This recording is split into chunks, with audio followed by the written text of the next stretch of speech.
Assalomu alaykum, hurmatli vatandoshlar.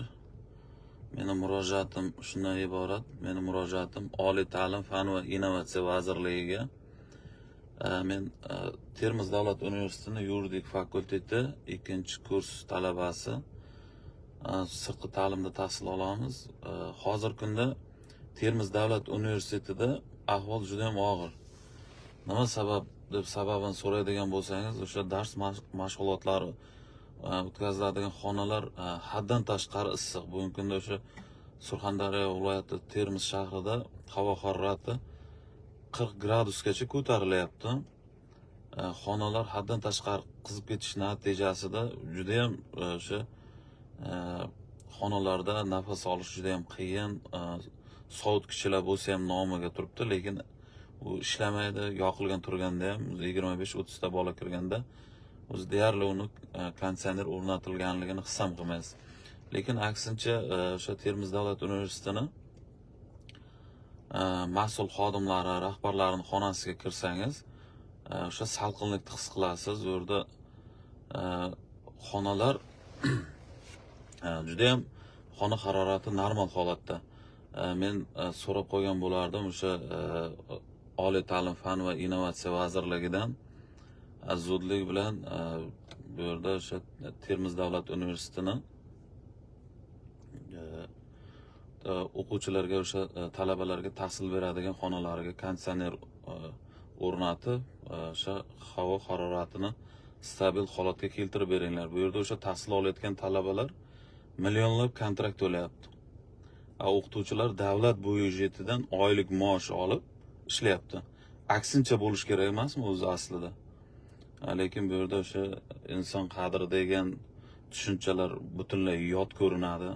Umuman bularga bir zig'ircha qizig'i ham yo'q. Bir necha marotaba o'sha mas'ullarga xonalar juda ham issiqligini, bir konditsionerlar o'rnatib, o'sha talabalarga qulay sharoit yaratib berish borasida ko'p marotaba murojaat qildim, lekin amalda natija yo'q. Bu yerda o'sha Termiz davlat universitetini rektor uchun bu qiziqmi, qiziqmasmi degan bir menda haqli savol tug'ildi va universitet rahbarini biz o'sha ijtimoiy tarmoqlarda kuzatganimizda ham o'sha qandaydir tadbirlar bilan doimiy ovora ekanligi, universitet uchun jon kuydirmayotganligini biz guvohi bo'lamiz. O'shaning uchun imkoniyati bo'lsa, agar konditsioner o'rnatish qo'llaringdan kelmasa, bizga bir daraxt soyasiga bo'lsa ham dars o'tinglar, iltimos sizlardan. Pichoq borib suyakka yetdi. Endi Afg'onistondan farqimiz qolmayapti bizda ham. Biz oldinga ketishni o'rniga orqaga ketyapmiz. Nima ahvol bu ahvol? O'shaning uchun men mas'ullardan so'rab qolardim, tezda zudlik bilan bu masalaga e'tibor qaratib, yo xonalarga konditsioner o'rnatilsin, yo bir yerda o'tirib bo'lsa ham shu tahsil olishga tayyorman. Lekin xonalar chidab bo'lmaydigan darajada qizib ketyapti. Hattoki o'sha banyani qizdirsangiz ham, hammomni qizdirsangiz ham bu darajada qizimaydi. Ko'pchilik sog'ligi yomonlashib qolyapti.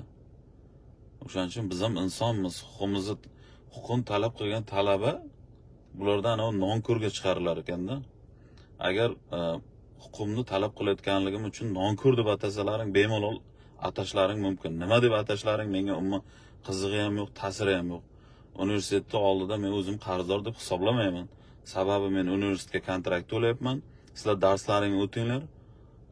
Bizga kerakli bilimni beringlar, bo'ldi. Yog'i bilan sizlar bilan shartnoma qilganmiz, shartnoma bo'yicha shartnomada nima ko'rsatilgan bo'lsa, shunga amal qilinglar, bo'ldi sizlardan talab qilinayotgani. Nima ahvol bu? Undan ko'ra uyda dars o'tib qo'yaveringlar. Ahvol juda ham achinarli ahvolda. Oliy ta'lim fan va innovatsiya vazirligi sizlar bir nazoratga olinglar. Bu biz ko'rdik universitetlarda o'zi akademik mustaqilligi yo'qligini, hammasi o'sha vazirlikka bog'langanligi, vazirlik yot desa yotib, tur desa turib shu harakatni bajarayotgan. Nima bu pensioner o'rnatinglar. Nima bu universitetda rahbari bormi, yo'qmi? Agar rahbari bo'ladigan bo'lsa, kesin holatni o'rgansin. Internetga, ijtimoiy tarmoqlarga chiqib olib biz uni qildik, buni qildik, yaqinda endi qo'shimcha yo'nalishlar ochilyapti ekan. Sizlar boriga imkoniyat yaratib beringlar. Yana o'sha shunday og'ir ahvolda yana sizlar qandaydir yo'nalish ochmoqchisizlar. 2 ta 3 ta hali Termiz davlat universiteti yo'nalish ochilar ekan. Boriga sharoit qilib bera olmayapsizlar-ku. Millionlab kontrakt to'layapmiz.